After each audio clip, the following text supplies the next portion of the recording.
Mesdames, Messieurs, bonsoir, où que vous soyez. Merci de nous rejoindre sur Al 24 News, un numéro spécial, une édition spéciale pour parler de l'actualité, bien évidemment, qui tient en haleine les amoureux du ballon rond. Voilà, vous l'avez certainement compris, on va parler ce soir de mondial avec mes invités. Une Coupe du Monde organisée, comme vous le savez, par le Qatar, ce petit émirat qui a su faire taire toutes les critiques, mais aussi les sceptiques avec une organisation, permettez-moi de le dire, jusque-là, parfaite. Mes invités ce soir de Paris, Lamine Kazim, entraîneur et consultant sportif, et au cœur de l'événement planétaire de Doha, nous rejoint Azouz Bazès, correspondant d'Al24 News. Messieurs, bonsoir, merci d'être là. Bonsoir Mohamed Amin et bonsoir à tous les téléspectateurs. Azouz, bonsoir. Bonsoir à vous tous. Merci à vous. Bonsoir à vous tous. Messieurs, la compétition accuse ce soir son quatrième jour de compétition. Entre surprise, messieurs, et logique respectée, ce mondial n'a pas fini de nous surprendre. Alors, pour les résultats de la journée, on va voir les résultats avec notre équipe en Réa. Le match Espagne-Costa Rica qui vient tout juste de s'achever. Alors, score lourd ce soir, le plus gros score de ce début de la compétition. L'Espagne qui domine littéralement le Costa Rica, 7-0, la surprise de la journée. Et Dieu sait qu'il y en a eu d'autres. L'Allemagne qui s'incline face au Japon, 2-1 tout à l'heure à 20h dans pratiquement 30 minutes, la dernière rencontre de la journée qui opposera dans le groupe F la Belgique au Canada, les coéquipiers d'Alphonso Davies, je vous le rappelle, messieurs, qui participent à la seconde Coupe du Monde de football, après celle de 86, pour dire que ce pays est très novice dans la compétition. Et un peu plus tôt dans l'après-midi, dans le groupe F, toujours le vice-champion du monde, la Croatie a été tenue en échec et piégée par le Maroc. Score final 0 partout. Messieurs, on va commencer avec la dernière actualité. Je vais commencer avec vous, monsieur Lamine Kazim, vous qui êtes un amateur de du football propre et du tiki-taka. On va commencer avec l'Espagne, bien sûr, et cette victoire. On s'attendait bien évidemment à un sursaut d'orgueil, à une victoire de l'Espagne, éviter le piège, bien sûr, qu'on a vu le piège de l'Argentine face à l'Arabie Saoudite. L'Espagne a fait simple ce soir, victoire large, 7-0. Qu'en pensez-vous de ce match, Lamine ? Ce que je vais penser, c'est que comme tout le monde, on prend toujours plaisir à regarder cette équipe espagnole jouer avec des joueurs d'une qualité technique au-dessus de la moyenne et parfois un jeu collectif qui frôle le parfait. Mais je reste persuadé que c'est aussi grâce ou à cause de la faiblesse de cette sélection du Costa Rica, malheureusement, qui a raté son match. Et du coup, elle a pris l'eau parce que voilà, c'est très simple. Ils n'ont pas mis les ingrédients qu'il faut, ils n'ont pas fermé les espaces. Les Espagnols étaient en roue libre. Et franchement, ce match pour moi n'est pas une référence pour cette équipe espagnole, mais ça reste quand même quand on regarde l'Espagne sur certaines facettes, sur le profil des joueurs. Encore un risque, on prend un risque quand on joue sans avant-centre. On met Rodrigo qui est un milieu en défense centrale. Donc il y a des choses qui sont mises en place par Enrique qui ressemblent un petit peu surtout à la philosophie du Barça. Et avec 5 joueurs quand même du Barça et en Busquets, en Maestro et derrière le milieu, c'est un milieu catalan, Gavi, Pedri et puis sur les côtés Ferran et Alba. Donc voilà, on n'apprend rien, mais c'est très beau à voir, de toute façon, pour les amateurs de foot. Par contre, il faut quand même persuadé que ça sera encore plus dur face à d'autres sélections dans le groupe où il y aura quand même la Belgique et le Canada qui est quand même meilleur que cette équipe du Costa Rica. Ouais. Je suis curieux de voir cette équipe espagnole face à des sparring partners de meilleure qualité. Lamine, après, je suis d'accord avec vous, ce n'est pas un match référence pour l'Espagne, mais c'est toujours bien de se mettre à l'abri dès le premier match. Après, il restera 2 matchs pour pouvoir se qualifier à l'aise. Et pourquoi pas, vous qui aimez le turnover, faire le turnover à partir, pourquoi pas, du 3e match. Non, non, je suis d'accord. C'est clair qu'en stratégie, les grandes sélections essayent toujours de gagner le premier match. 80% des stats, quand vous gagnez le premier match en Coupe du Monde, vous passez au deuxième tour. Donc l'essentiel a été fait. Il reste un match important pour la première place, parce que voilà, l'Espagne et la Belgique dans le groupe, ils sont favoris. Donc ils vont essayer quand même de gagner cette première place pour se faciliter plus tard la suite du chemin. Du coup, on attendra déjà la Belgique. On va voir cette équipe belge à quel niveau elle est. Et puis, je pense que l'Espagne, pour le moment, reste l'équipe qui a fait la plus forte impression. Restez avec nous, Lamine, direction à présent le Doha où nous attend notre correspondant, le correspondant d'Al24 News, Azouz Bzaz. Alors, vous avez certainement regardé ce match de l'Espagne et ce score fleuve sans appel de 7-0. Vous qui attendez le début du match, du second match du groupe F entre le groupe F, voilà le second match qui opposera dans quelques instants. Qu'est-ce que vous avez pensé de ce match de l'Espagne face au Costa Rica et surtout que ce soir, Navas a pris quand même sacré coup, 7 buts inscrits à Navas. C'est un score très sévère, 7-0 à ce niveau-là. C'est très rare de voir ce type de score. C'est sûr que le Costa Rica avait montré ses limites lors de la zone de la CONCACAF en finissant 4e. Cela démontre que dans l'échiquier mondial, le niveau est très élevé. Et face à une équipe espagnole dominante et attaquante, ils n'ont pas fait le poids. Alors, Azouz, je disais que vous êtes...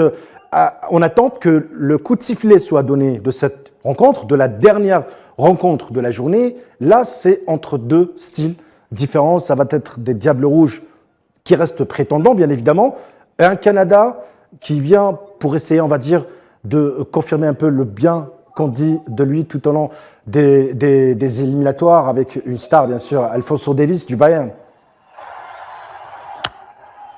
Tout à fait. Donc écoutez, avant toute chose, le Canada, c'est un peu l'équipe surprise de ce mondial. En fait, l'équipe surprise, l'équipe un peu inconnue de ce mondial. En effet, sa deuxième participation à un mondial suite à 86, à 86 au Mexique. Le Canada donc arrive très humblement, mais surtout en tant que rôle d'outsider. Ils n'ont rien à perdre, ils ont tout à gagner, sachant que la prochaine Coupe du Monde va se dérouler au Canada. Donc tout ce qu'ils vont acquérir ici, c'est une expérience par rapport à la prochaine édition du mondial. Mais cette équipe est assez surprenante dans le sens où l'ensemble des joueurs canadiens jouent. Alors, l'ami Kazim, pensez-vous que cette sélection du Canada, même pour sa deuxième participation dans un tournoi majeur, qui est bien sûr la Coupe du Monde, peut créer la surprise ce soir face aux Diables Rouges? Tout est possible, on va dire. Oui, dit comme ça, c'est toujours... vous savez, en 82, l'Algérie, c'était sa première participation, son premier match en Coupe du Monde, elle a battu l'Allemagne, le favori champion d'Europe, favori en puissance. Donc le football, voilà, c'est ce qui fait le charme du foot. Je vais pas être, voilà, je vais pas dire des banalités, mais bon, tout le monde le sait. Par contre, voilà, on sait très bien que la Belgique, par rapport à cette belle génération qu'on attend depuis un moment, on attend une concrétisation au niveau international, vu les individualités de cette génération menée par, on appelle ça la génération De Bruyne, qui n'arrive toujours pas à confirmer sur l'échiquier international. Et du coup, je pense que c'est pour beaucoup de cette génération, c'est peut-être la dernière possibilité ou la dernière chance de gagner un trophée. Et pourquoi pas cette année. Par contre, ça dépendra des débuts, ça dépendra dès ce soir face au Canada. Attention au Canada qui a un attaquant qui est bien en France ici, Jonathan David, qui est très efficace, un très bon attaquant. Une équipe très, très physique. Alors, l'ami, je voulais vous poser une autre question. Si on aime l'Espagne, on aime automatiquement la Mannschaft. Qu'est-ce qui s'est passé selon votre lecture cet après-midi face au Japon? Ils se font surprendre et défaite 2-1. J'ai par habitude, tu me connais Mohamed depuis longtemps, heureusement.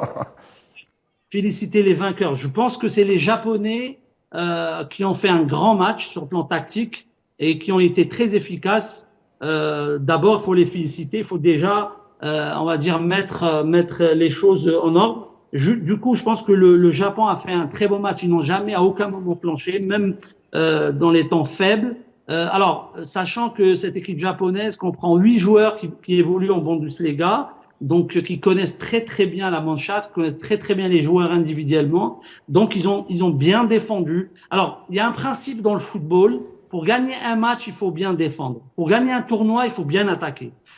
Du coup, les équipes qui défendent bien sur un match peuvent gagner un match. Par contre, pour gagner un tournoi, il faut un équilibre. Toujours bien défendre, mais il faut mieux attaquer et être efficace devant et avoir des joueurs capables de faire la différence quand c'est des matchs serrés, fermés. Du coup, les Japonais, ils ont bien défendu, même à 1-0, ils n'ont jamais paniqué, sont restés compacts et ils ont utilisé leur force, l'attaque en pointe et la faiblesse aussi de la défense centrale, la lourdeur plutôt de la défense en général de cette équipe allemande. Mohamed, la défense, quand même, tu as Zule qui est arrière latéral droit. Donc, il y a vraiment un problème en Allemagne. Et cette équipe allemande n'a pas d'attaquant, c'est très rare, de pointe. C'est-à-dire Havertz ou Müller, où il permutait, mais c'est jamais des Musiala, machin. Il joue à l'espagnol un peu, mais ce n'est pas les mêmes caractéristiques. Du coup, l'Allemagne a trouvé des difficultés. Elle a jamais, à aucun moment, maîtrisé vraiment le match bien comme il faut. Elle a eu des situations dans les temps forts, mais ça n'a pas marché aujourd'hui parce que les Japonais ont été vaillants et ont mérité la victoire à la fin parce que bien défendre et matérialiser, concrétiser le peu d'occasions que tu as fait de toi une bonne équipe qui a mérité de gagner cette confrontation.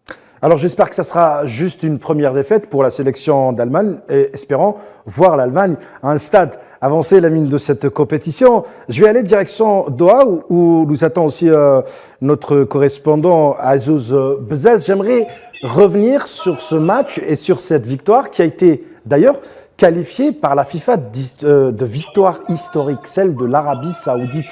On va être clair, personne ne s'attendait à cette victoire, surtout pas face à un prétendant. Il s'agit de l'Argentine, victoire nette, claire, 2-1. La victoire est telle que même le gouvernement a décrété ce mercredi jour férié pour toute l'Arabie Saoudite.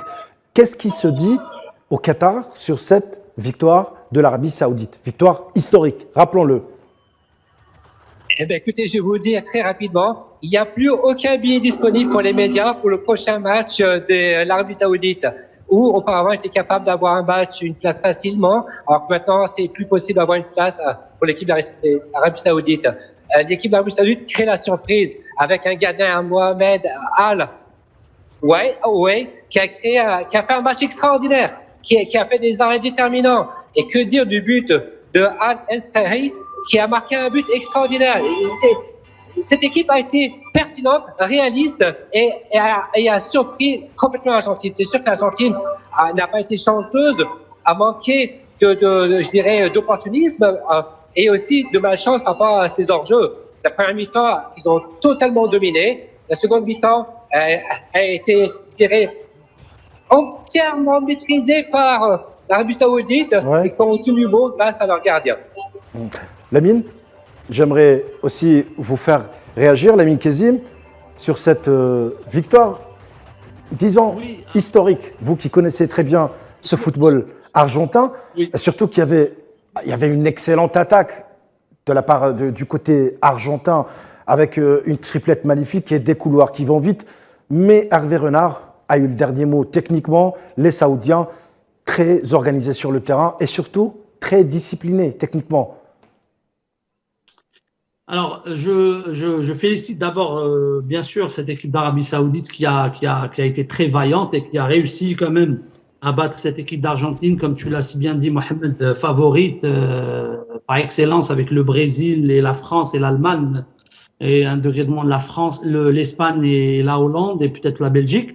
Du coup, encore une fois, je reste sur ce que j'ai dit tout à l'heure. Bien défendre permet de gagner des matchs. Ouais. Du coup, les Saoudiens ont super bien défendu tactiquement. Sur le plan défensif, c'était pas mal, c'est très compact. On a fermé les espaces, on a bloqué les points forts de cette équipe argentine. Messi n'a pas eu beaucoup de possibilités de faire jouer ses partenaires. Il manquait je pense. Bon, après il y a un problème physique, athlétique qui va se poser toujours pour en général les grandes nations. Pourquoi? Parce que l'Argentine, le Brésil, les grandes nations se préparent pour aller au bout. Donc, ils font une préparation assez lourde pour pouvoir résister et jouer des matchs intenses pour faire 7 matchs et aller au bout. Par contre, l'Arabie Saoudite ou d'autres équipes qui n'ont pas cette ambition-là, ils vont être frais, ils vont faire des préparations moins lourdes. Du coup, physiquement, on voit que les équipes comme le Japon, comme l'Arabie Saoudite, comme le Maroc, comme la Tunisie, ont été meilleures physiquement que leur adversaire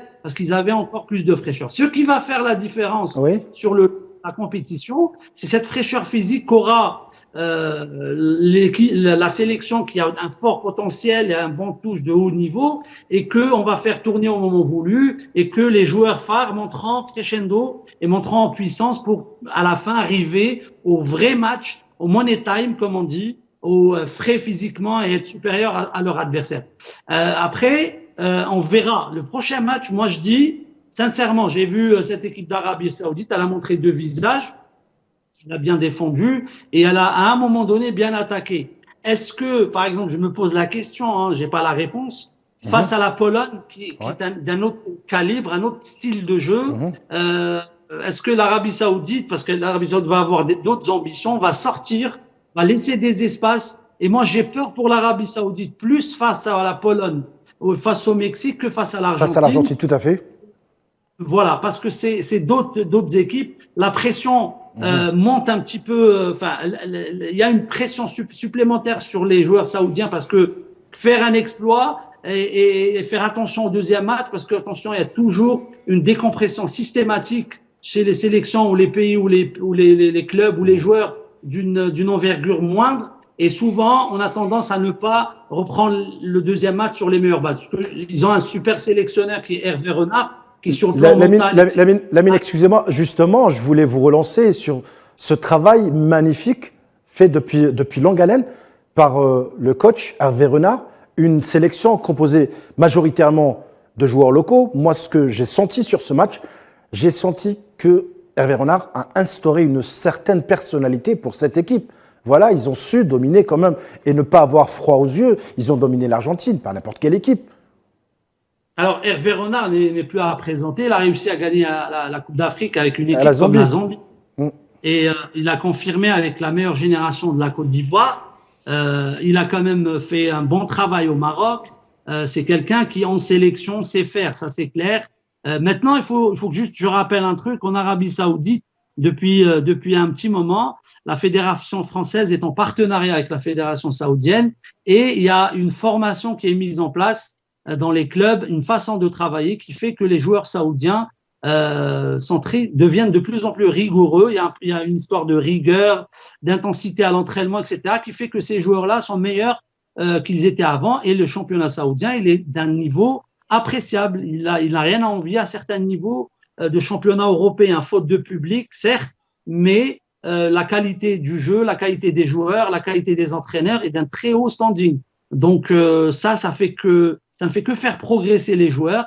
Qu'il faut pas oublier aussi, il y a une stabilité du coach qui est là depuis quand même quelques années. Et forcément, on a des résultats. À un moment donné, il n'y a pas de miracle dans le foot. On travaille bien dans les clubs. On a un sélectionneur chevronné avec un staff. On a les moyens qu'il faut. Les joueurs progressent. On a des résultats sur le plan international. Il n'y a pas de miracle. Ouais, je suis d'accord avec vous. Je suis très, très d'accord avec votre analyse. J'adore d'ailleurs votre analyse pertinente. Lamine, sur cette sélection saoudienne, on n'a pas vraiment l'habitude de voir l'Arabie Saoudite jouer à ce niveau très, très, très, très, très professionnel et qui puisait face à l'Argentine. Le plus important, c'était de se mettre à l'abri. C'est ce qui a été fait. L'Arabie Saoudite remporte ce match, elle se met à l'abri, elle jouera sans pression les deux prochains matchs, même s'il reste 2 matchs pour récolter le maximum de points pour espérer aller en huitième de finale. Je me retourne vers vous, Azouz Bezzez. J'aimerais parler avec vous sur une autre sélection arabe cette fois-ci, la Tunisie, qui fait match nul face au Danemark. Alors, selon votre lecture, est-ce que c'est un précieux point de prix ou 2 points de perdu? Surtout qu'on avait senti que la Tunisie pouvait faire quelque chose sur ce match et de remporter le match face au Danemark. Ça n'a pas été fait. Les Tunisiens se sont contentés d'un simple match nul, 0 partout. Allez-y. Moi, je tiens déjà à vous dire, toutes les équipes, peu importe la force d'équipe, les sélectionneurs se préparent pour aller au bout. Je reviens sur le match par rapport à l'Arabie Saoudite. Hervé Renard a très très bien préparé ce match et c'était l'habitué du mondial et des mondiales. Et il a performé avec de nombreuses équipes. Concernant la Tunisie et le Danemark, c'est un groupe, je dirais, Danemark, c'est une puissance. Elle a démontré face à la France lors de la Coupe des Nations. La Tunisie a tenu la dragée haute au Danemark et je pense que c'est un match nul équitable. Les deux équipes se séparent 0-0. Au niveau du match, le Danemark a essayé d'aller très vite et de mettre la pression à l'équipe tunisienne en marquant très rapidement. Oui. Et la Tunisie, donc, en fait le dos rond et ont été capables quand même d'aller mettre de la pression en fin de match. Ils ont pu marquer avec un peu plus de réalisme Oui, tout à fait. lors de cette rencontre. Merci. Alors, messieurs, je vais vous poser une dernière question, si vous me permettez, avant de rendre l'antenne. Allez, direction Paris. Lamine Kezim, que pensez-vous de cette organisation du Qatar? La première fois qu'un pays arabe organise une Coupe du Monde, et jusque-là, l'organisation chirurgicale avec beaucoup de précision, le Qatar est en train de réussir le pari, malgré tout ce qui se dit et toutes les attaques qui viennent de l'Occident, qui attaquent le Qatar pour l'organisation de ce mondial, mais qui, elle, démontre tout autre chose, tout simplement. Oui, et c'est clair. De toute façon, moi, personnellement, je suis pas surpris dans pas mal enfin, il a organisé quand même au Qatar, il y a certaines choses. Donc, du coup, le Qatar a démontré encore une fois que, voilà, les pays soi-disant sous-développés ou du tiers-monde ou arabes ou musulmans, parce que bon, il y a pas mal de choses qui rentrent en considération, peuvent quand même et sont un jour capables de faire la même chose ou peut-être mieux que certains pays occidentaux. Ouais. Et notamment cette Europe vieillissante qui garde quand même des idées conservatrices et qui a du mal à s'ouvrir sur le monde et qui a du mal à laisser un petit peu ou à dépasser son passé colonial et son passé aussi de dominant par rapport aux dominés qui essayent quand même de leur expliquer qu'on est là, on fait partie de ce monde, qu'il y a une mondialisation, on partage tout, qu'on essaie de faire comme vous, peut-être mieux, et qu'on est capable de le faire. Malheureusement pour les Occidentaux, voilà, c'est une image extraordinaire. Le Qatar nous démontre actuellement. Merci Lamine. Alors, Azouz Bezaz, une dernière question, brièvement. Vous qui êtes au cœur de cet événement, de cet événement mondial, de cette Coupe du Monde, une organisation parfaite, chirurgicale, qu'en pensez-vous, vous qui êtes sur place? Tout à fait. Très belle organisation, tout est très bien orchestré, soit dans l'organisation, soit dans l'infrastructure, soit aussi des touristes, des supporters. Lamine Kezim de Paris, merci beaucoup. Azouz Bezaz de Doha, correspondant d'Al24 News, merci beaucoup à vous. Et excellent spectacle pour le dernier match qui reste ce soir à suivre entre la Belgique et le Canada. Espérant vous retrouver mercredi prochain. Merci beaucoup. Avant de rendre l'antenne, mesdames, messieurs, avec notre équipe Réa, rapidement, jette un coup d'œil sur le programme de demain. 4 matchs nous attendent, à commencer par le groupe G. L'autre représentant africain, le Cameroun, entre en lice à partir de 11h. Il affronte la Suisse dans le groupe G. La seconde rencontre de ce groupe, elle opposera à 20h le Brésil, l'un des prétendants à un match à suivre de plus près. Brésil-Serbie dans le groupe H, 14h. Uruguay, Corée du Sud.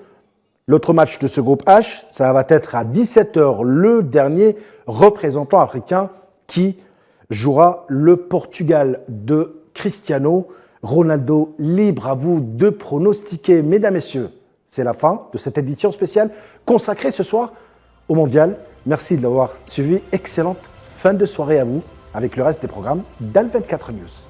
Excellente soirée.